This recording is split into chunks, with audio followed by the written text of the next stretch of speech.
Do you remember when dinner tables across America were filled with casseroles that could feed a family of 6 for under $3?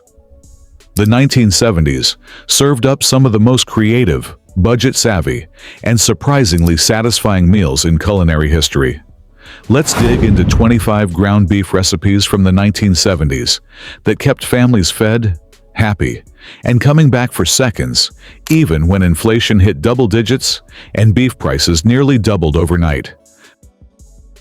Mashed potatoes with minced beef gravy. Before gravy came in packets, there was this, the ultimate comfort food that turned leftover ground beef into liquid gold. In the early 1970s, as beef prices skyrocketed during Nixon-era price controls, American housewives got creative. This dish emerged from necessity in Midwestern kitchens, where stretching a pound of ground beef to feed 6 people wasn't just frugal, it was survival. You'd brown a pound of ground beef with diced onions until the meat released its fat and the onions turned translucent. Then came the magic. A few tablespoons of flour stirred directly into the grease, creating a roux that would darken and smell nutty. Slowly, you'd add beef broth or bouillon water, whisking constantly as the gravy thickened into something rich and peppery. Some cooks added Worcestershire sauce for deeper flavor. This wasn't just dinner. It was economic resistance. While politicians debated wage controls, families ladled this thick, savory gravy over mountains of buttery mashed potatoes, turning humble ingredients into something that stuck to your ribs and warmed your soul. If you're enjoying these forgotten 1970s recipes, hit that subscribe button and ring the bell so you never miss our journey through culinary history. Chili macaroni. No dish says 1970s weeknight dinner like this stovetop wonder that combined 2 kid favorites into one unbeatable meal. This fusion emerged in American suburbs around 1973, when working mothers needed meals that could go from stove to table in under 30 minutes. With more women entering the workforce than ever before, dinner had to be fast, filling, and foolproof. You'd brown ground beef in a large skillet, drain most of the fat, then add canned kidney beans, tomato sauce, chili powder, and cumin. While that simmered, elbow macaroni boiled in salted water until just tender. The magic happened when you dumped those drained noodles right into the chili, stirring until every piece of pasta was coated in thick, spicy sauce. The result hit your bowl steaming hot with the pasta soaking up all that seasoned tomato richness. This meant liberation for working mothers. What once required hours of slow-cooking chili could now happen in one pan in 20 minutes. Kids loved it because it tasted like Hamburger Helper, but better. Adults loved it because it cost half as much beef and rice jambalaya. Before Cajun food went mainstream, this Americanized version brought Louisiana flavor to kitchens across the country. The dish exploded in popularity after Paul Prudhomme opened K. Paul's Louisiana Kitchen in 1979. But budget-conscious home cooks had been making simplified versions throughout the decade, using ground beef instead of expensive andouille sausage. You'd start with the Holy Trinity: onions, celery, and green bell peppers, sautéed until soft in a heavy pot. Ground beef went in next, browning among the vegetables, followed by long-grain rice that toasted until it smelled nutty. Then came crushed tomatoes, beef broth, cayenne pepper, thyme, and bay leaves. Everything simmered together for 25 minutes until the rice absorbed the liquid and each grain separated perfectly, tinged red from tomatoes and glistening with beef fat. This wasn't authentic Creole cooking, but it brought exotic flavors to suburban America. Families in Ohio and Michigan suddenly had Louisiana night, even if their jambalaya would make a New Orleans grandmother shake her head. The dish represented American culinary curiosity during a decade when regional foods started crossing state lines through cookbooks and women's magazines. Spaghetti with meat sauce. This wasn't your grandmother's Sunday gravy. This was quick, economical, and served every Wednesday night in split-level homes across America. By the mid-1970s, spaghetti with meat sauce had become the most cooked dinner in American households, appearing in 68% of homes, at least twice monthly according to a 1976 Better Homes and Garden survey. Ground beef browned with chopped onions and minced garlic formed the base. Then came jarred spaghetti sauce.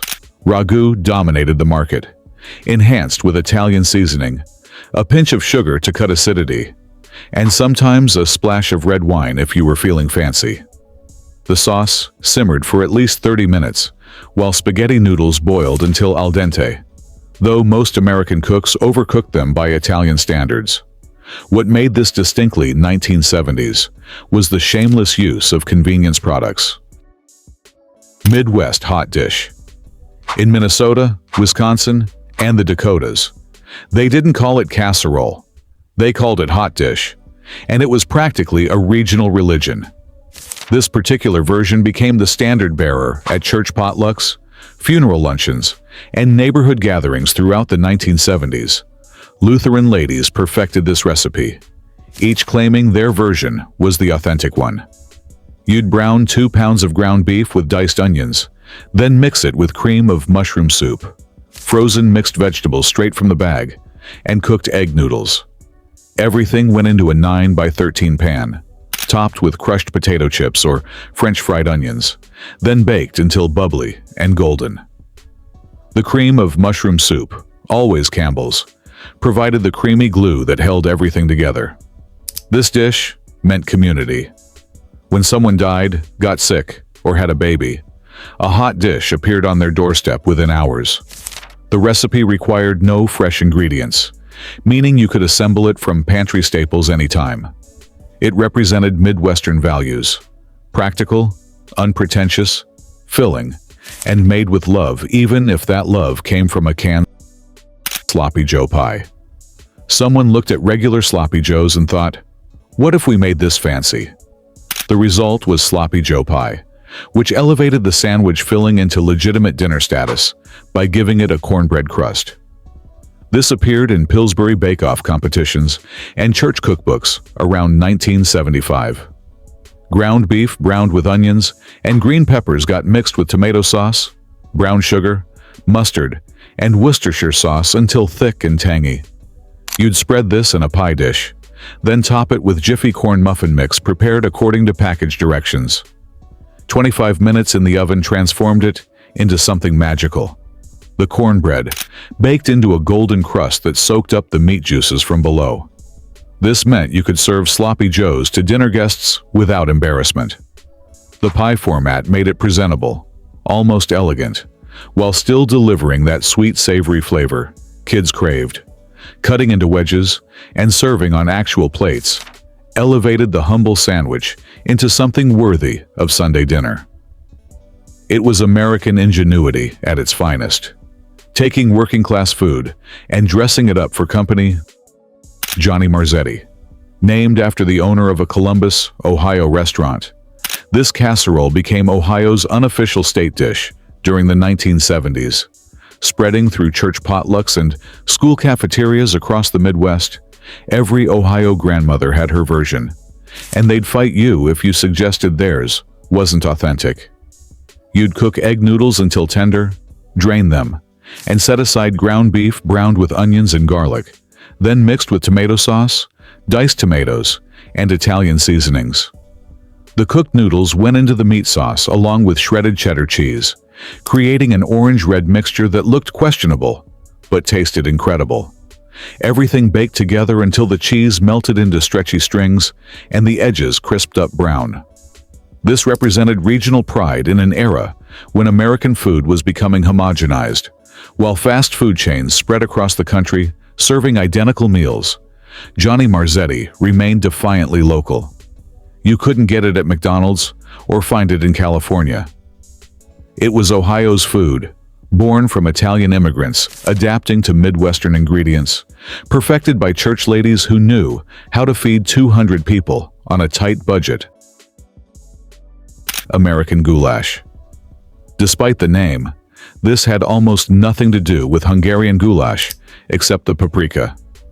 American goulash emerged from Depression-era kitchens and hit peak popularity in the 1970s, when economic recession made one-pot meals essential again. Some families called it slumgullion, others called it goulash. But everyone recognized it as poverty food that didn't taste poor. Ground beef browned in a large pot, then onions, garlic, and bell peppers joined until soft elbow macaroni went in uncooked. Yes, uncooked. Along with tomato sauce, diced tomatoes, beef broth, paprika, and Italian seasoning.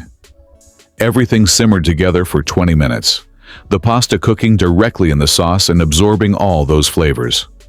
The result was thick, tomatoey, and reminiscent of beefy SpaghettiOs, but infinitely better.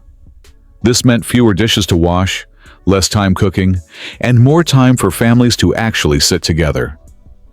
The entire meal happened in one pot from start to finish. During a decade when energy costs soared, using one burner instead of several mattered. It was humble food that filled bellies and stretched dollars when both were desperately needed. Cabbage and ground beef skillet. Before keto dieters discovered cabbage, 1970s cooks knew this vegetable could stretch a pound of ground beef into dinner for 6. This Eastern European-inspired dish became popular as Americans discovered their immigrant roots during the ethnic heritage movement of the mid-1970s. You'd brown ground beef with onions, then add a head of cabbage chopped into thick strips.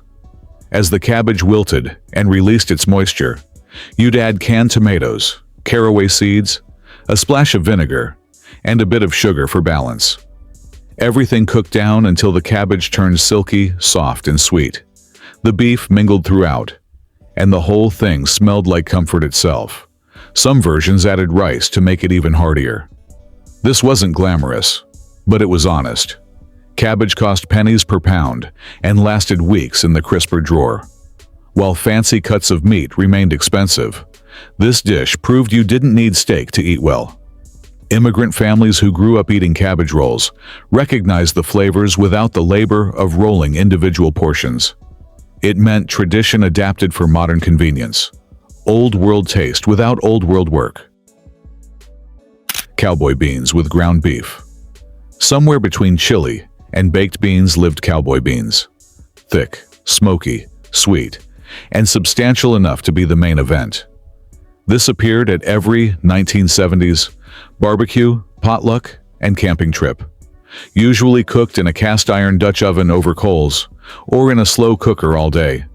Ground beef browned until crumbly, then combined with multiple cans of beans, kidney, pinto, and navy, along with diced bacon, molasses, brown sugar, ketchup, mustard, and Worcestershire sauce.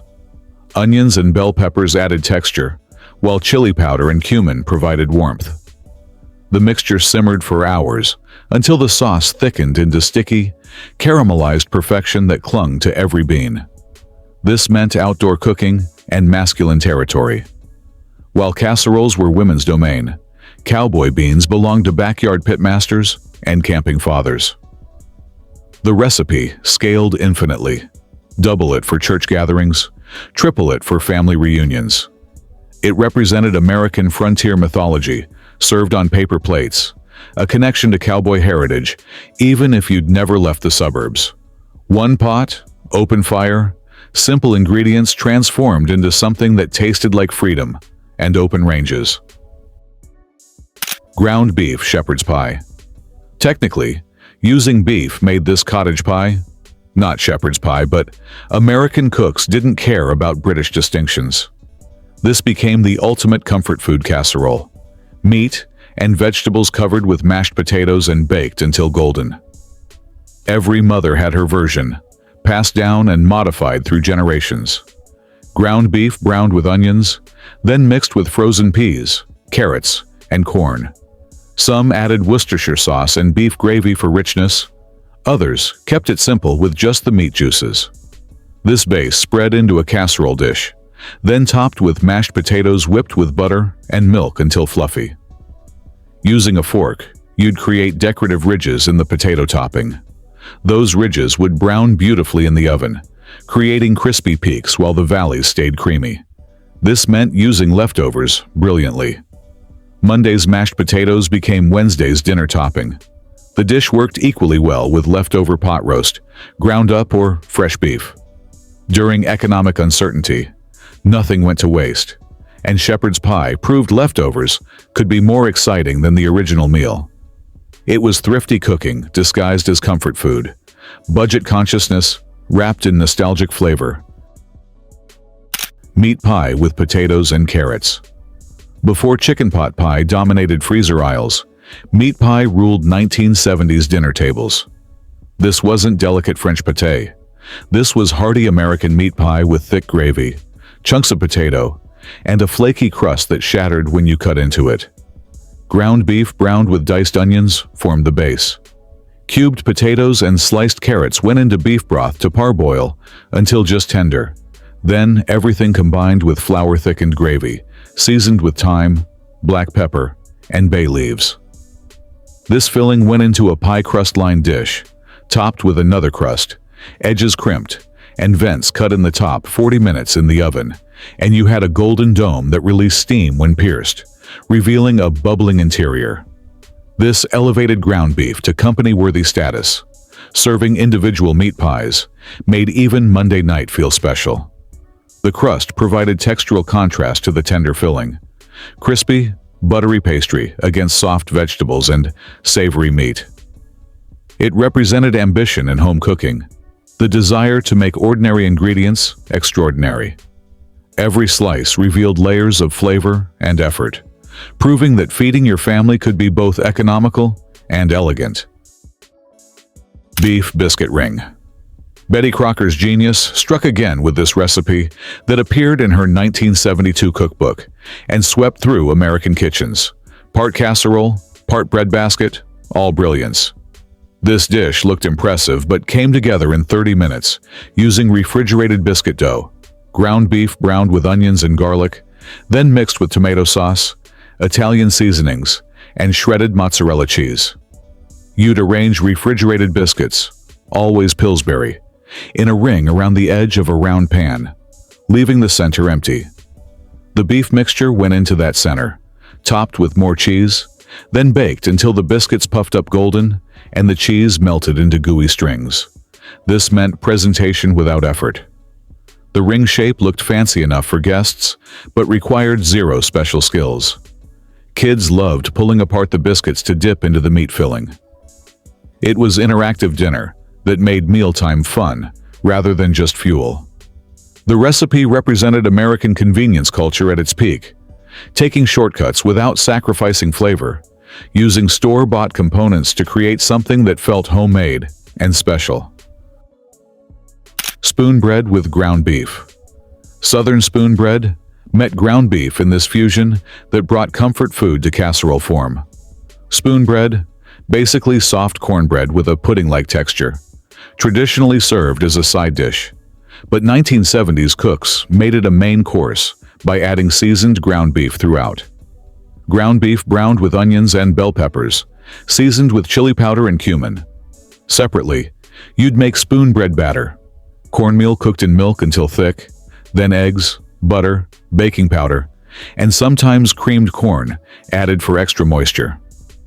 The beef mixture folded into the batter, everything poured into a greased dish, and baked until puffed and golden with a crispy top and custardy interior. This represented Southern ingenuity, spreading nationwide. As families relocated for work during the 1970s economic shifts, regional recipes traveled with them. Northerners discovered spoon bread, Southerners learned about hot dish, and American cuisine became truly national rather than regional. This dish also showed how cornmeal, cheaper than wheat flour, could create substantial meals.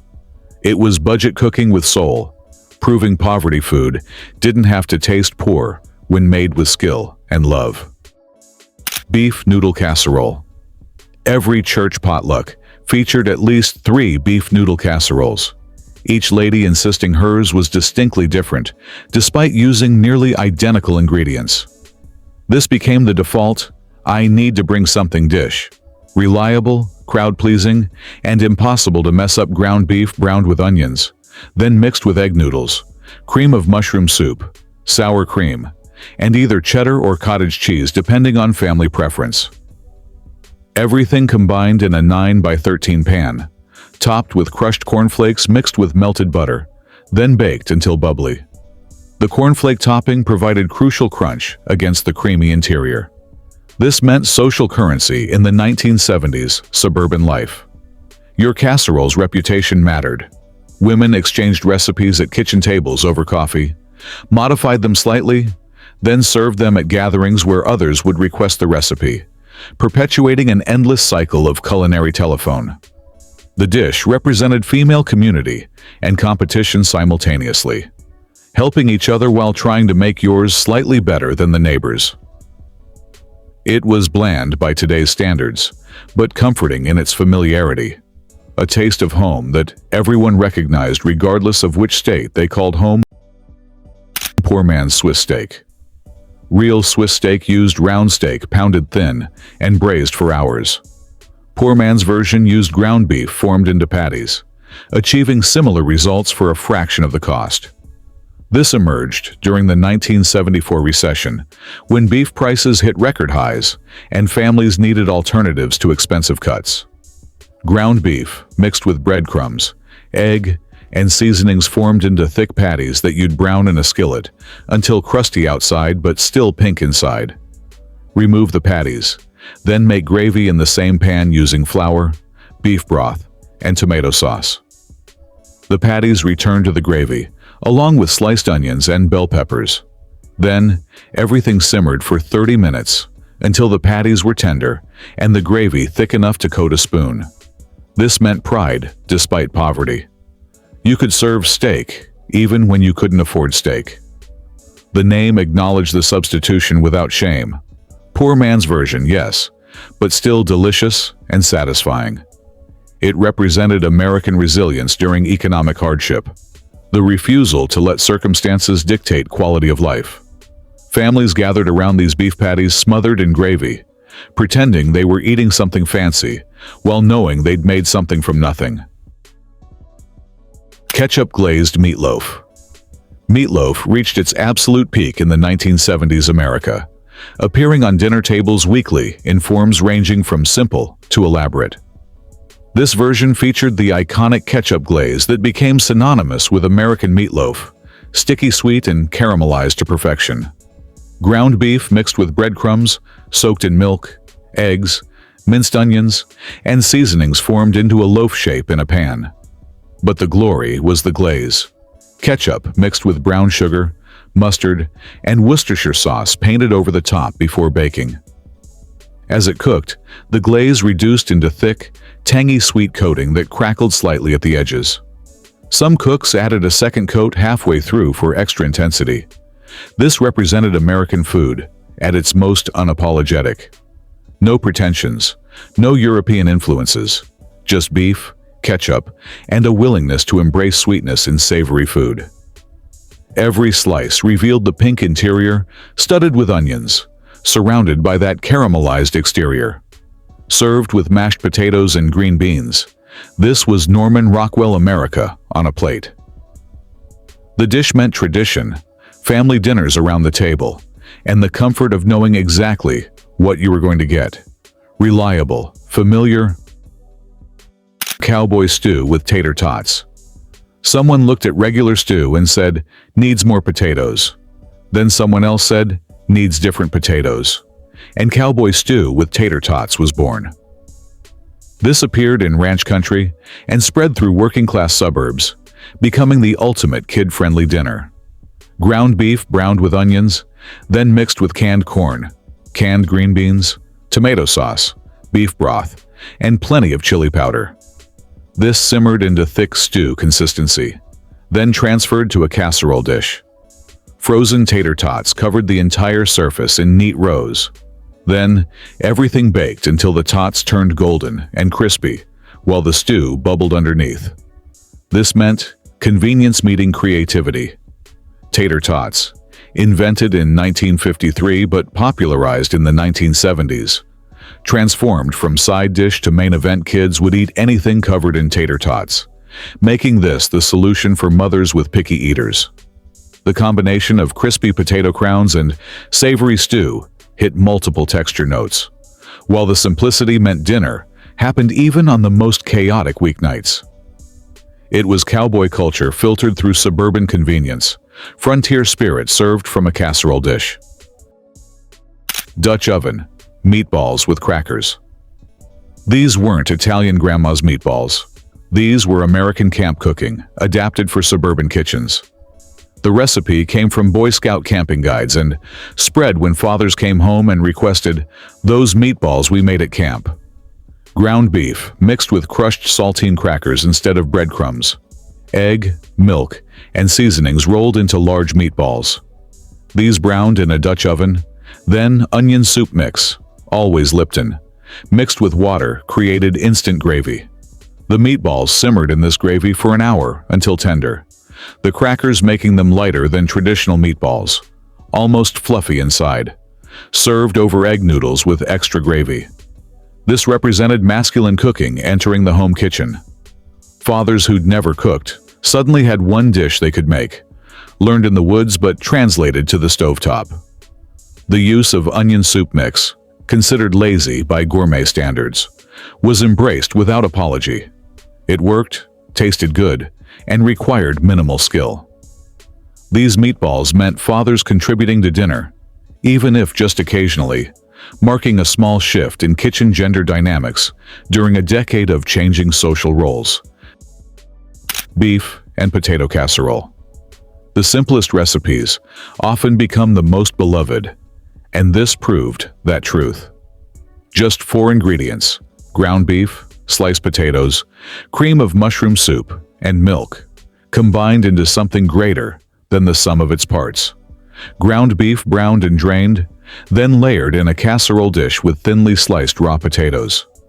Cream of mushroom soup mixed with milk poured over everything, making sure liquid reached between all the layers. Salt, pepper, and maybe some onion powder provided the only seasonings. Covered with foil, this baked for 90 minutes until the potatoes turned tender, and the soup transformed into creamy sauce that bound everything together. This meant exhaustion management. When money was tight, energy was low, and you still needed dinner, this recipe delivered. No chopping vegetables, no complex techniques, just layer and bake. It represented survival cooking during difficult times. Divorce, illness, job loss, whatever crisis meant cooking from empty. The dish asked almost nothing of you, but gave back comfort and fullness. It was food as basic necessity, proving that sometimes simple was exactly what you needed. Hamburger soup.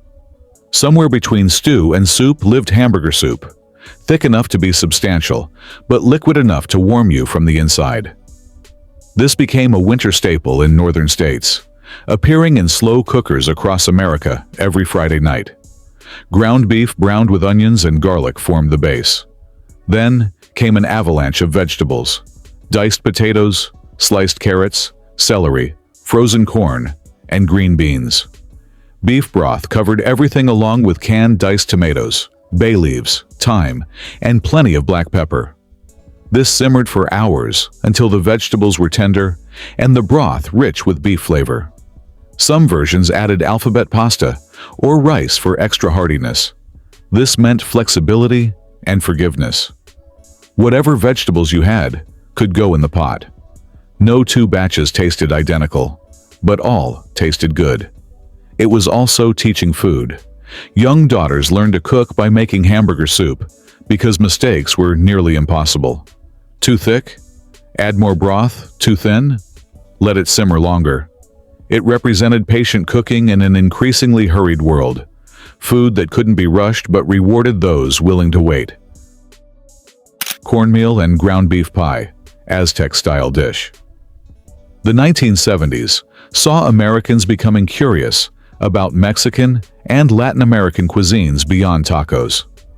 This dish, sometimes called tamale pie, represented Americans attempting authentic ethnic cooking with varying degrees of accuracy.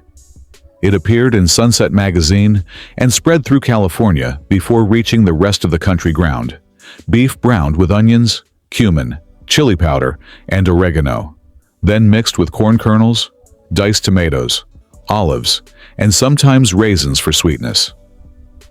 This filling went into a casserole dish. Separately, cornmeal cooked in broth until thick like polenta, then spread over the meat mixture and baked until the cornmeal layer firmed up and turned golden, creating something like a tamale without the husks. This meant culinary exploration during America's multicultural awakening.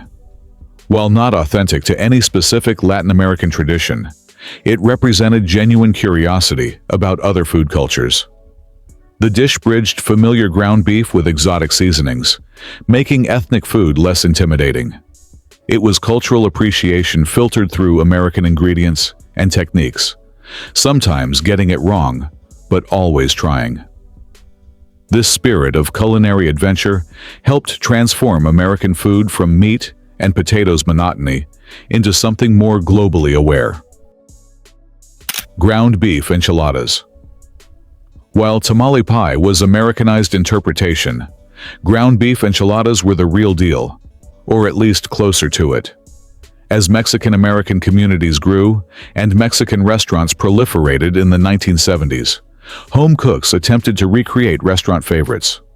Ortega and Old El Paso made it possible with canned enchilada sauce and packaged tortillas, ground beef browned with diced onions, then seasoned heavily with cumin, chili powder, and garlic.